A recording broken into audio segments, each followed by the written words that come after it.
যে ভগবানকে আরেকজনে বানাইতে হয়, পিছন দিক দিয়ে বাস না দিলে ভগবান খানাইতে পারে না। যে ভগবান নিজেকে নিজে বাঁচাইতে পারে না, যে ভগবান খাইতে পারে না, যে ভগবানের 14 গোষ্ঠীরে ক্যাবা কারা বাইরে ভাঙ্গা ফেলাইছে, দেখতেও পারে না, ইশারাও দিতে পারে না, বাঁচাইতে পারে না। আমি আল্লাহর নামে শপথ করে বলতে পারি রে, এমন মাটির তৈরি পুতুল কোনদিন মানুষের ভগবান হইতে পারে না। ঠিক কিনা?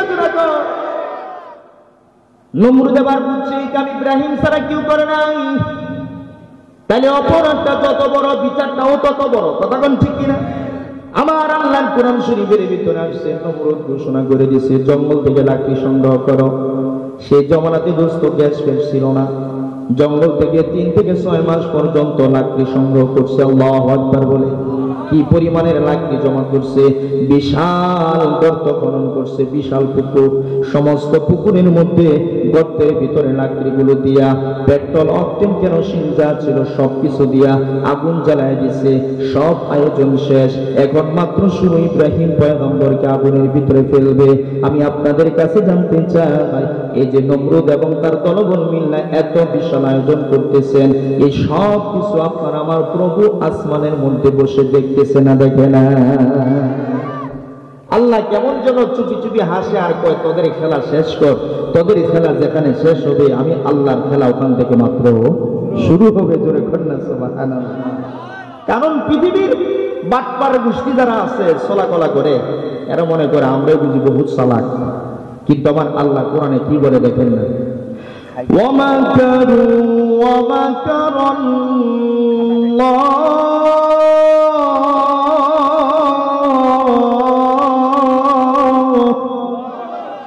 ওয়াল্লাহু খায়রুল মাকিরিন।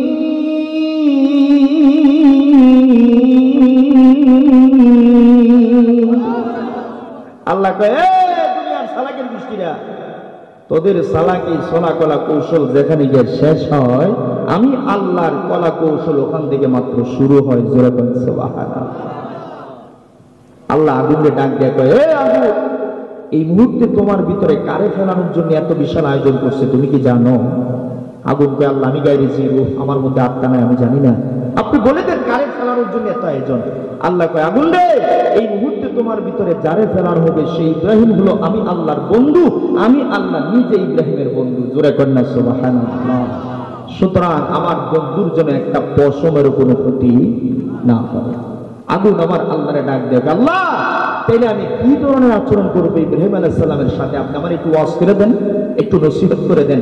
আমার আল্লাহ আগুনকে ওয়াজ করে, কুল্লা ইয়া নারু কুনি বারদাও ওয়া সালামান আলা ইব্রাহিম। জোরে বলেন আল্লাহু আকবার।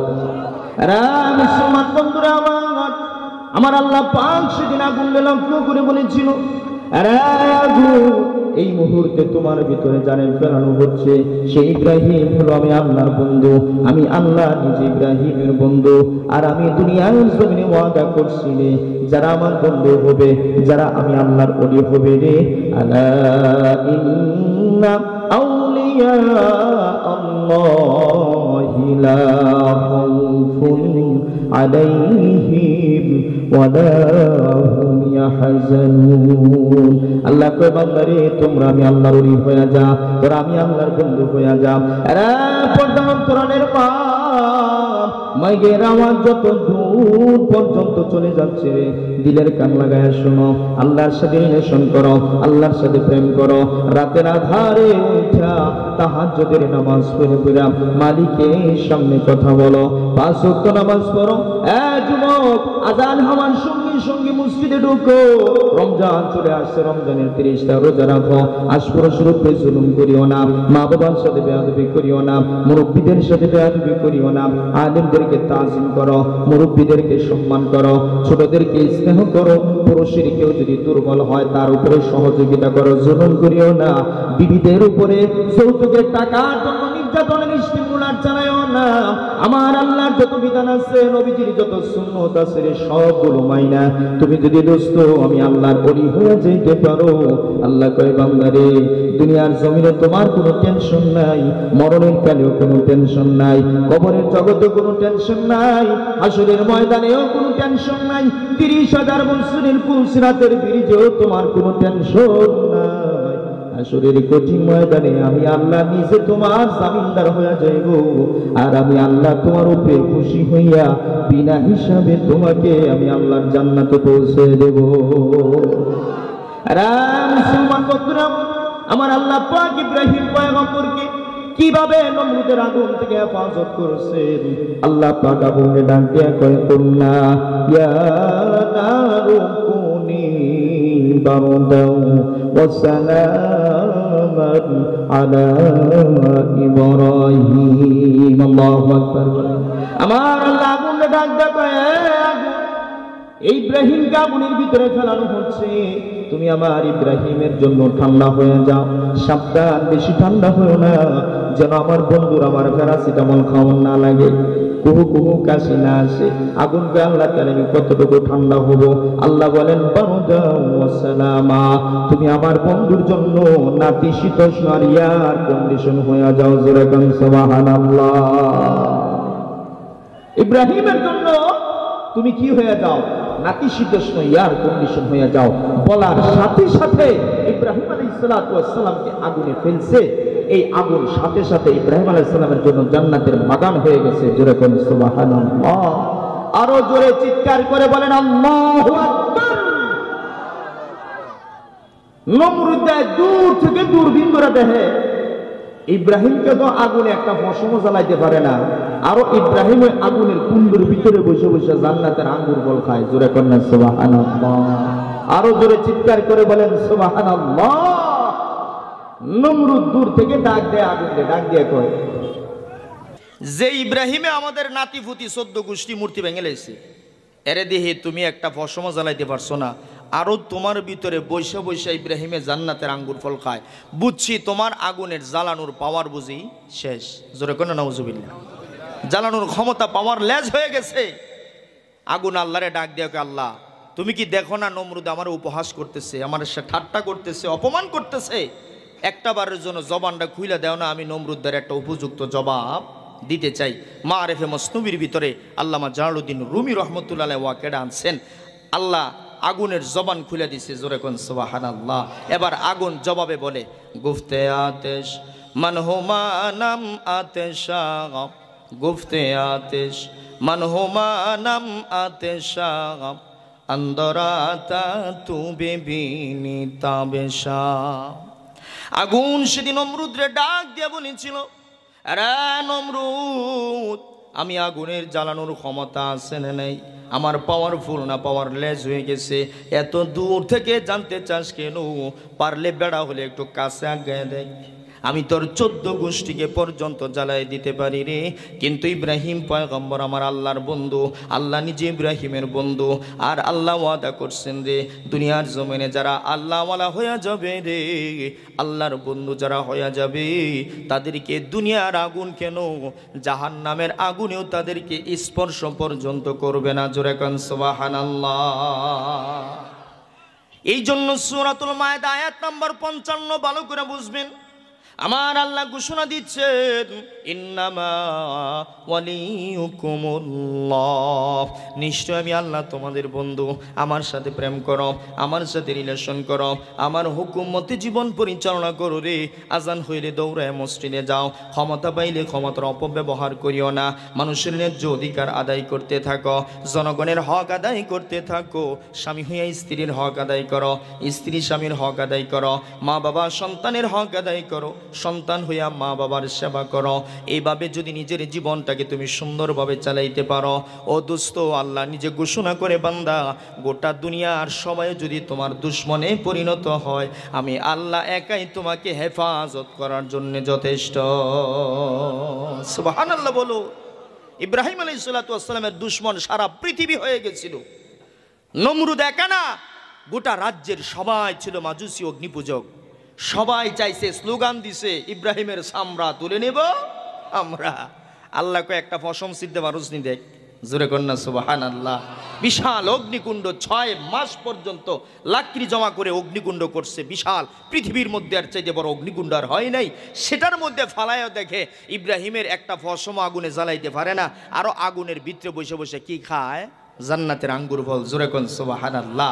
যেই আল্লাহ হাজার লক্ষ কোটি বছর আগে ইব্রাহিম পয়গম্বরকে এমন ভাবে নমরুদের আগুন থেকে হেফাজত করছে, সেই আল্লাহ আজও এ ডাঙ্গাতে আসেনি। থাকলো মনে এটার পাওয়ার লেজ হয়ে গেছে। এত আগের আল্লাহ, এটার মনে চুলদারি পাইকে গেছে গা, হ্যাঁ, দাঁত দুধ দিছে, এটা ভরে গেছে গা মনে হয়। কোমরের শক্তি মনে আগের মতন নাই। কথা কন না কেন? কি ধারণা আপনাদের? যারা দেশের টাকা চুরি করতে করতে দেশের ব্যাংকে রাখার জায়গা নাই, সুইজারল্যান্ডের সুইস ব্যাংকে নিয়ে রাখলেন। হাজার হাজার কোটি টাকা দেশ থেকে পাচার করে আমাদেরকে কিছু যমুনা সেতু, পদ্মা সেতু আর হানিফ এরকম কিছু উপর লেভেলের কিছু খাম্বা ধরায় দিয়া দেশের সমস্ত টাকা পয়সাগুলো চুরি করে চুষে চুষে একটা পিউনের পর্যন্ত বেগম পাড়ায় 350 বাড়ি। কথা কন ঠিক কিনা? এদের ধারণা কি ছিল? আল্লাহ মনে এদের সাথে পারতো না। এত আগের আল্লাহ এটা মনে পাওয়ার লেজ হয়ে গেছে গা, নাকি সে পাওয়ার আজও আছে? আছে। সূরাতুর রহমান আমার আল্লাহ বলেন, কুল্লু মান আলাইহা ফান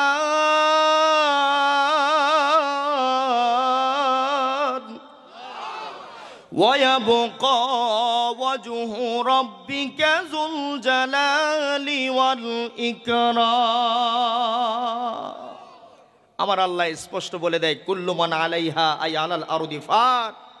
এই আসমান নিচে জমিনের উপরে যত মাখলুকাত, যত সৃষ্টি জীব আমি আল্লাহ সৃষ্টি করেছি, সব ফানা হবে, অস্তিত্ব বিলীন হবে, নাসিয়া মানসিয়া হবে। একমাত্র কেবলমাত্র শুধুমাত্র আমি আল্লাহ যেমন ছিলাম তেমন আছি, তেমনই থাকবো। জোরে কোন সুবহানাল্লাহ। সুতরাং দুস্থ আল্লাহর দোহাই লাগে, এই ক্ষণস্থায়ী জিন্দগিটা মাস্তানি করার জন্য নয়, তাইরেনারি করার জন্য নয়। কত মাস্তান জীবনে আইসে গেছে, তুমি আমি তো কচু পাতার ফানি। জোরে কোন কথা ঠিক কিনা? এক নমরুদে 1000 বছর পর্যন্ত যে মাস্তানি করছে, এখনকার জমানার ফাতি সাতি নেতার 14 গোষ্ঠীর হায়াত মিলাইলে এক নমরুদের সমান হইব নি? জোরে কোন। আফার তো 17 বছরে লালবাতি জ্বলে গেছে গা। কথা কোন ঠিক কিনা? এই দুনিয়ার সফলতা চূড়ান্ত সফলতা নয়, এই দুনিয়ার বিজয় চূড়ান্ত বিজয় নয়। ভালো করে বুঝবেন যুবক ভাইরা, এই দুনিয়াতে যে বা যারাই ক্ষমতা আসে 5 বছর হেরা মাস্তানি করে আরেক বিরোধী দল জেল খাটে। কথা ঠিক কিনা? আবার হে দল এসে লাথি দিয়ে আগের দলের দেশেতে বাইর করে হেরা এসে ক্ষমতার চেয়ার দখল করে। এটাই তো 53 বছর ধরে দেখতেছি আমরা।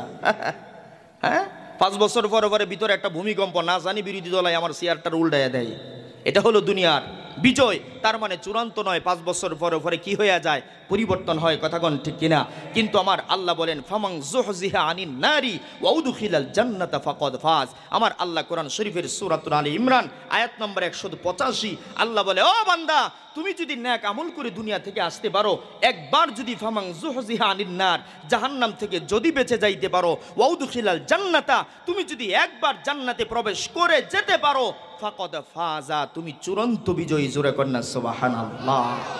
জান্নাতে একবার যদি প্রবেশ করতে পারো, এই যে তোমার গলার মধ্যে একটা বিজয়ের মালা পরিয়ে দেওয়া হবে, আমার আল্লাহ বলে এই মালা আর কোনোদিন তোমার গলা থেকে নামানো হবে না। কতদিন থাকবো সেখানে আমরা? আল্লাহ বলেন, খালিদিনা ফিহা আবাদা, অনন্ত সীমকাল। বান্দা সেখানে শুধু শান্তি আর শান্তি। যেদিকে তুমি যাইবা, সালামুন কাওলা মির রব্বির রহিম, তোমাকে শুধু বলা হবে আসো, আল্লাহর পক্ষ থেকে তোমার উপরে শান্তি শান্তি শান্তি। জোরে কোন সুবহানাল্লাহ।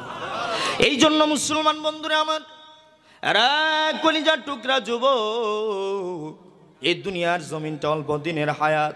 আজকে এখানে বসে আমি মুফতি মাসুম বিল্লাহ মাহমুদি বয়ান করতেছি, তোমরা দোস্তরা এখানে বসে শুনতেছো। এমনও হতে পারে রে আগামীকালকে এমন টাইমে তুমি কিংবা আমি মাটির দেশেও চলে যাইতে পারি। কথা কন ঠিক কিনা? এই জন্য ক্ষণস্থায়ী জিন্দেগি আখেরাত কামাই করার জন্য আল্লাহ এখানে দিয়েছেন। আল্লাহ কয়, বান্দারে আমার সাথে বন্ধুত্ব করো। আমার বন্ধু মোহাম্মদ বিন আব্দুল্লাহ মোহাম্মদুর রাসূলুল্লাহ সাল্লাল্লাহু আলাইহি সাল্লামের সাথে সম্পর্ক করো। নবীজির সুন্নত মতে জীবন পরিচালনা করো রে। নবীজির আদর্শকে তোমার জীবনের আদর্শ বানাও। আরে দোস্ত, আমার নবী এমন একজন নবী ছিল রে, সর্বত্র আমার নবীজির আদর্শ পাওয়া যায়। ব্যক্তি জীবনে আমার নবীজির আদর্শ আছে না নাই? সামাজিক জীবনে আছে না নাই, পারিবারিক জীবনে আছে না নাই, রাষ্ট্রীয় জীবনে আছে না নাই, আন্তর্জাতিক মহলে এমন কোন সেক্টর নাই, বিভাগ নাই, যেই দেশে যেই সেক্টরে আমার নবীজির আদর্শ নাই। ও দোস্ত, আমার নবীজি শাসনকর্তা ছিলেন, মদিনার বাদশা ছিলেন, গোটা পৃথিবীর বাদশা ছিলেন। আমার নবীর পরে প্রথম খলিফা আবু বকর সিদ্দিক, দ্বিতীয় খলিফা হযরতে ওমর, তৃতীয় খলিফা হযরতে ওসমান, চতুর্থ খলিফা হযরত আলী কাররামাল্লাহু ওয়াজহাহু। ও দোস্ত, যারা আজকে বলে ইসলামের সাথে রাজনীতির কোনো সম্পর্ক নাই, কোরআনের সাথে রাজনীতির কোনো সম্পর্ক নাই, আমি বলবো তোর মতো মগা, তোর মতো ব্যাককল, তোর মতো মূর্খ আসমানের নিচে জমিনের উপর আর একটাও নাই।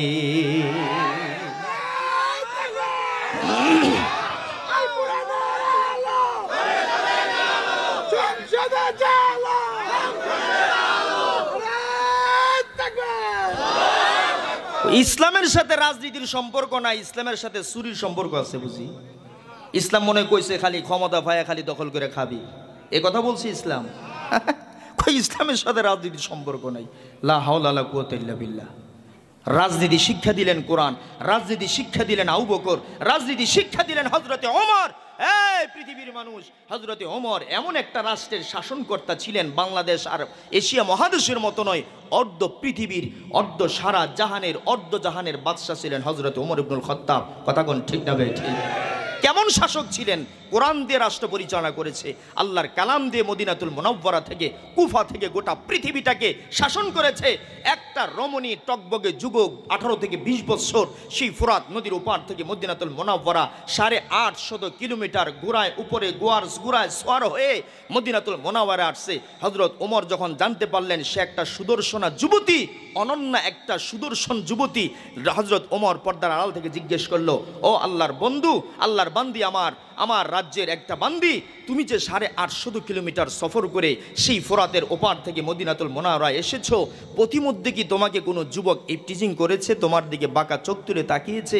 আল্লাহর বান্দি অকপটে বাদশার সামনে দাঁড়িয়ে স্বীকারোক্তি দিলেন, ও খলিফাতুল মুসলিমিন হযরতে ওমর, যখনই কোনো যুবক বুঝতে পেরেছে আমার চলন বলনে আমি একটা নারী পুরুষ নই, আল্লাহর কসম যে আল্লাহর হাতে আমার জীবন মরণ, ওই যুবকটা যে তার চক্ষুটাকে একবার নিচে দিয়েছে, দ্বিতীয়বার আর আমার দিকে চক্ষু দুটা তাকানোরও দুঃসাহস করে নাই। জোরে কন্যা সুবহানাল্লাহ। কি বুঝাইতে চায় ওরা আমাদেরকে? রাজনীতির সাথে কোরআনের কোনো সম্পর্ক না, রাজনীতির সাথে খালি চুরির সম্পর্ক আছে, খালি কেমনে নিজের পকেট বাড়ি করা যায়। এর জন্য আগামীতে আমাদের সোচ্চার হতে হবে। বহুত দেখেছি খেলা, অনেক দেখা হয়েছে। ইসলাম এবং কোরআনের বাংলাদেশ আমরা আগামী বাংলাদেশ দেখতে চাই। প্রস্তুত আছেন তো ইনশাআল্লাহ? প্রিয় ভাইয়ের আমার, এই জন্য আল্লাহওয়ালা হতে হবে, বুজুর্গ হতে হবে, কোরআনকে রিচার্জ করতে হবে, বুঝতে হবে। যাদের মধ্যে কোরআনের ন্যূনতম জ্ঞান নাই, বাবা মরে গেলে জানাজার নামাজের দোয়াটা পর্যন্ত পড়তে পারে না, সেনা নেই। ট্রাই ফ্যান পড়নেওয়ালা হায়ার করে মসজিদের ইমাম নিয়ে বাবার জানাজা পড়ে। তো তুমি না বহুত বড় ডক্টর, শিক্ষিত, তো বাবার জানাজার নামাজ পড়ো না কেন? কয় হুজুর হ্যাঁ কি কয়, আমার আব্বা আমার ডক্টর করাইছে, অক্সফোর্ড ইউনিভার্সিটি থেকে পিএইচডি করাইছে, মাগার জানাজার নামাজে কোন দোয়াটা পড়তে হয় এটা আমারে শিখায় যায় নাই। কথা ঠিক না বেটি? তো তুমি জানাজার নামাজের দোয়াটা পারো না, সূরা ফাতিহা পড়লে 350 ভুল হবে, তুমি কেমনে ফতোয়া দাও রাজনীতির সাথে কোরআনের কোনো সম্পর্ক নাই? আমাদেরকে কত মগা বানাইতে চায় ওরা। এই জন্য যারাই আগামী বাংলাদেশে ফ্যাসিস্টের কাঠগড়ায় আসবে, তাদের নমুনায় আসবে, আবার ওই দেশের জনগণকে শোষণ করতে চাইবে, ওই ফ্যাসিস্ট শেখ হাসিনা ফালাইছে যেই পথে তারাও যাবে ইনশাআল্লাহ।